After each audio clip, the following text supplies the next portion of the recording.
morning, YouTube. My name is Laura and I am excited to share with you how my trip has been going so far on the beautiful Anthem of the Seas. I'm looking right now outside the stunning view of my virtual balcony. It's actually kind of cool. And I wanted to talk to you about my family's dietary restrictions and how they've been able to accommodate and where there's been some frustration with getting what we need. My family does travel quite a bit, and we've had various kinds of restrictions over the years, but right now is maybe the most restrictive we've been. We've been working with a health practitioner that has helped us identify food sensitivities.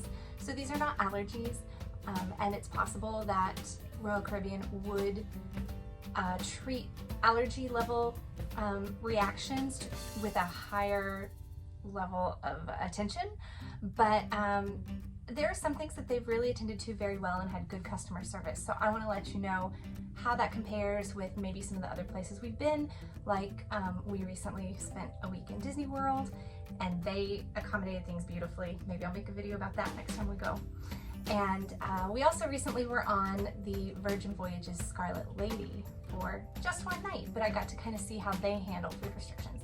So for us, we are primarily vegetarian, pescatarian. We eat some fish, not shellfish. And we are gluten, dairy, and soy-free.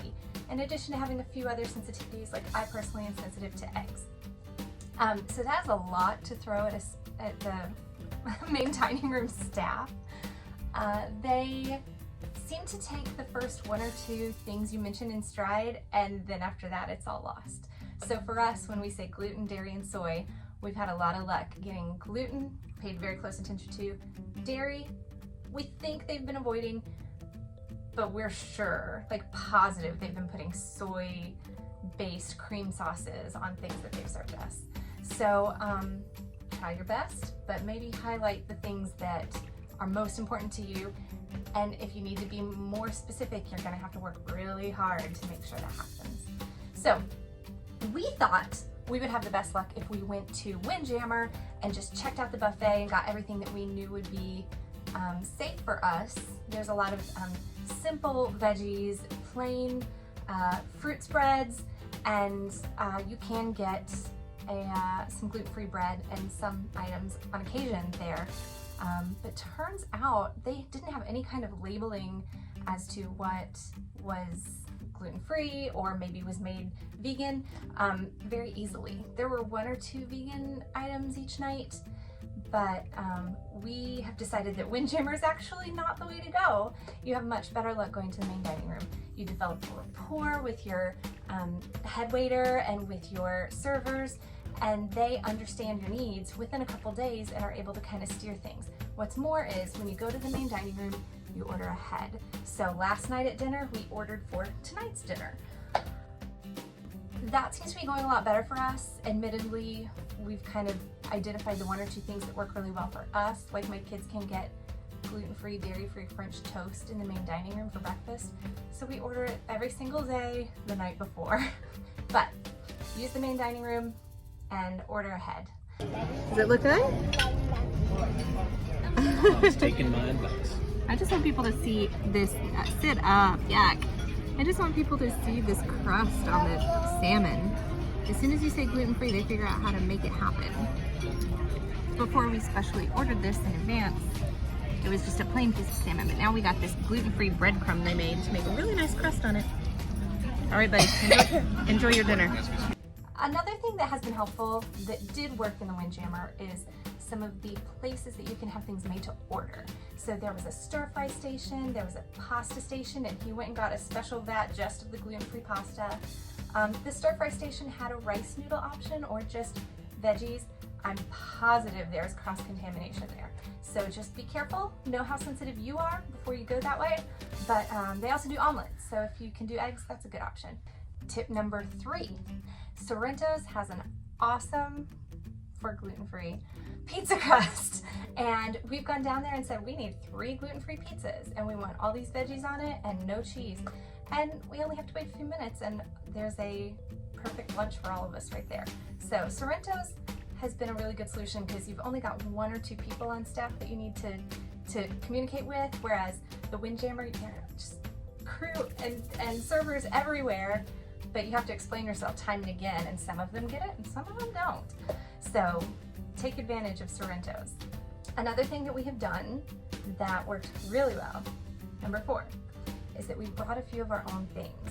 As long as your snacks are pre-packaged and in their original packaging, you're allowed to bring them. So here we are with Made Good, grain-free granola bars. We brought Yum Earth treats because if my kids can't have the dessert in the main dining room, they need some kind of substitute. So, Pops. But also, Mom and Dad need their treats. And so I've gotten very accustomed to having my oat milk lattes at home, and I found canned oat milk lattes that we brought. So you can bring up to 12 individual beverages per stateroom. We have 2 staterooms, so we brought 12 iced lattes and 12 bottled waters, and that works really well. You just bring those in your carry-on.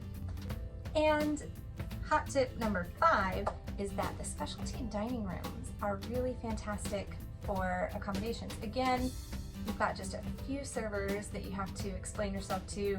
You have much easier access to whoever the head chef is there, and they can, they're usually really excited to whip up something for you because being a specialty dining restaurant, they want to make it special. They want to add that extra layer of service. And so we've had really good luck. We went to Izumi and had sushi. Admittedly, you have to pay for it, so it's not included the way Windjammer in the main dining room is. But I think it was about $75 for us to get lunch, sushi for 5 people. And my kids were thrilled. Actually, one of the things we brought was little individual packets of coconut aminos so we could have gluten-free soy sauce replacement. I'll put a link to that on Amazon down below. We also had a date night, my husband and I, at Wonderland, and it was wonderful. They did a really good job providing things within our restrictions, and it's a little bit tricky there because they want to surprise you with something fun and unexpected and maybe not have you order every single item yourself straight off the menu. But even with the surprise items, they stuck to our restrictions, and it was pretty fun. Bonus, if you're on the Anthem or on a ship that has something like the Solarium Bistro, Solarium Bistro is included in the price of your cruise and is almost like a specialty restaurant. It feels special, it feels elevated when you're there. We were able to speak with the servers and staff and make sure that the items we got off of their buffet were gluten-free. They happily made a salad for me that was usually on their buffet but had cheese on it, so they made it without the feta.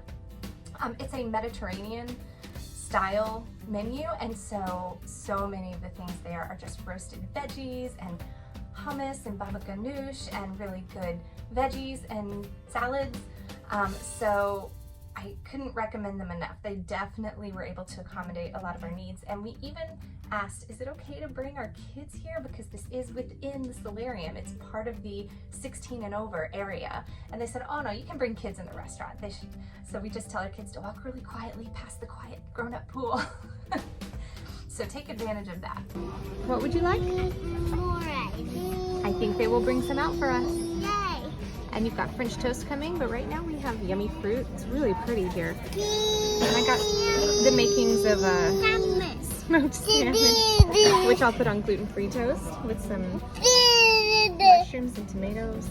So, And we got a fried egg so, to start.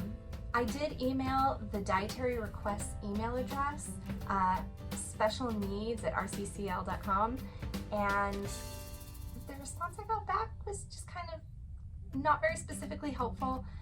They did say they noted things in our account, but we have yet to see anyone look at that note in our account without us pointing it out for them.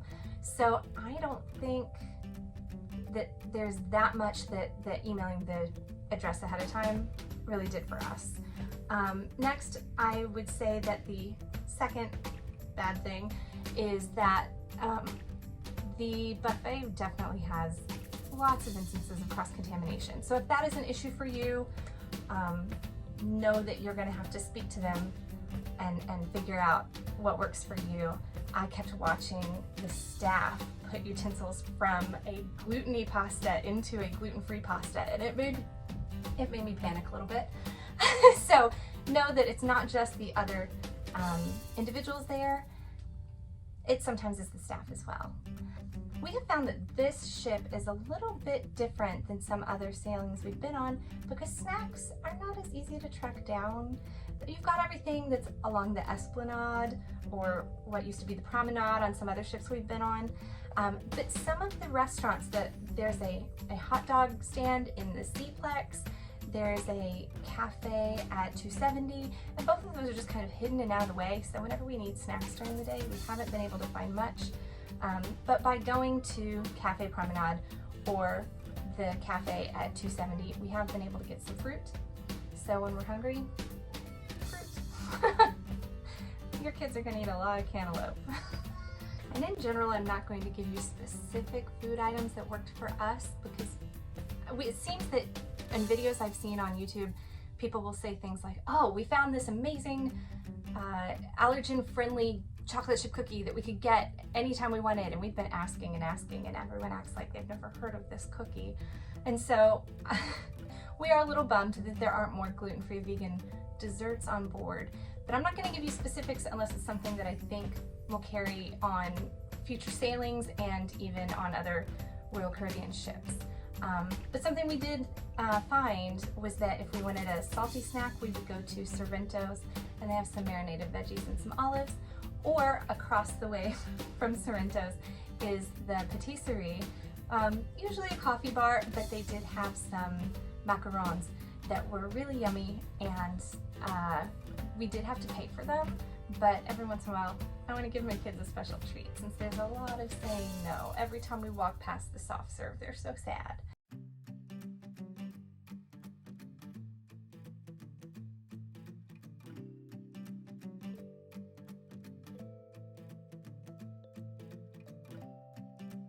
I just wanted to give you a few good ideas there. But when it comes to the good, the bad, and the ugly, I'd say the worst of it is just having servers that don't even try to answer your question. Maybe they don't know the answer, but I wish they would go find someone who could. I was surprised when I would even approach people who had additional emblems and things on their uniform, so I figured they had more information, and when they would just kind of mumble and walk away from me, it was kind of disappointing. Admittedly, right now the staff is still all wearing their masks and it's a little harder to understand them, but in the gluten-free area at the buffet, they didn't have that much signage, and the person who was manning it didn't actually know that much about the ingredients of the items. So I said, I know this item is gluten-free, but can you tell me if it also has dairy in it? And she couldn't, and she didn't even go find someone to go answer that for me. And when we were on Coco Cay, I got just kind of waved off a couple of times when I asked about things. Finally, I said, can anyone tell me if these French fries are gluten-free? And they said, they're not, but come back in 5 minutes and I'll make a batch for you that are. So you find the right person, you get great service, you get safe foods for your family, but it may take asking a bunch of people to get the right person who will answer your question. As you can see, my plate is basically empty. I ate it super fast. But what do you think, buddy? How's your food? Is it yummy? You like it? Yeah, very baby and kid friendly. So, while you should be able to find safe foods for your family, there is a chance, a pretty good one actually, that at some point you're going to get cross-contamination, some kind of exposure. The way our family says, we've been glutened or dairy, and have a plan for when that happens. We keep digestive enzymes that help us when we get exposure to wheat. Maybe your family uses Lactaid. Maybe you just have a practice of drinking all the water you can whenever you eat out, just in case, to help flush out your system. I would recommend for the adults, if you get a chance to use the thermal suite in the spa, you can use that sauna and it'll help you sweat out any of the things you ate that maybe you shouldn't have. And it's also just really lovely to have a spa day. So with that in mind, I'm gonna call it a day. I'm gonna enjoy my coffee, and I'm gonna take my kids to the kids club and go to the thermal suite. Thanks for listening. Cheers.